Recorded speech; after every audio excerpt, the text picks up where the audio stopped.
ईमानदारी का फल। ईमानदारी का फल सदैव मधुर होता है।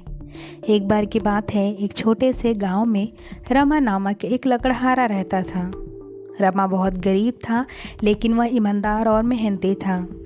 वह हर रोज़ जंगल में लकड़ी काटने जाता था और उसे शहर में बेचकर अपना गुजारा बसरा करता था। एक दिन रमा जंगल में लकड़ी काट रहा था कि उसे एक चमकती हुई थैली दिखाई दी। थैली भारी थी और रमा को लगा कि इसमें सोने के सिक्के होंगे। उसने थैली उठाई और उसे खोलकर देखा।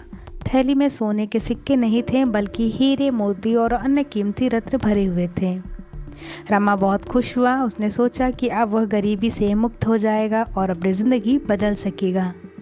लेकिन फिर उसने सोचा कि यह थैली किसी की होगी और उसे वापस लौटाना चाहिए।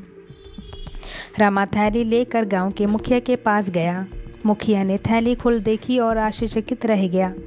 उसने रमा से पूछा कि उसे यह थैली कहाँ से मिली। रमा ने सारी बात सच सच बता दी।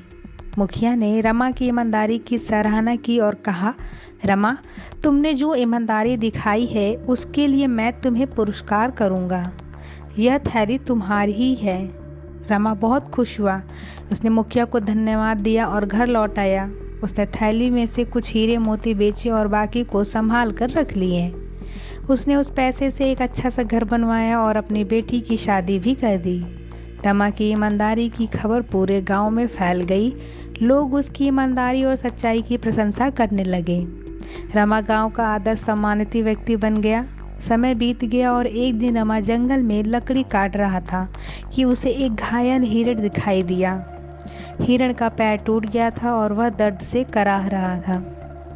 रमा को हिरण पे दया आ गई और उसने उसे अपने घर ले जाने का फैसला किया। रमा ने हिरण का इलाज किया और उसकी देखभाल की। कुछ दिन बाद हिरण ठीक हो गया। रमा ने हिरण को जंगल में छोड़ दिया। हिरण रमा की दयालुता से बहुत खुश हुआ। उसने रमा को धन्यवाद दिया और जंगल में गायब हो गया। अगले दिन रमा जंगल में लकड़ी काट रहा था कि उसे वही हिरण दिखाई दिया। हिरण के मुंह में एक चमकता हुआ हीरा था। हिरण ने हीरा रमा को दिया और जंगल में गायब हो गया। रमा बहुत हैरान हुआ। उसने सोचा कि यह हिरण वही है जिसे उसने बचाया था और यह हीरा उसे उसी का ही बदला है। रमा ने हीरा बेच दिया और उसे मिले पैसे से उसने गांव में एक स्कूल खोल दिया। उस स्कूल में गरीब बच्चों को मुफ्त शिक्षा दी जाती है। रमा की ईमानदारी और दयालुता का फल उसे मिला। वह न केवल गरीबी से मुक्त हुआ, बल्कि उसने समाज के लिए भी कुछ अच्छा किया। ईमानदारी हमेशा फलती है। जो भी हम करते हैं ईमानदारी से करना चाहिए। दयालुता का फल हमेशा मीठा होता है। ईमानदार और दयालु व्यक्ति समाज के लिए प्रेरणा बनते हैं।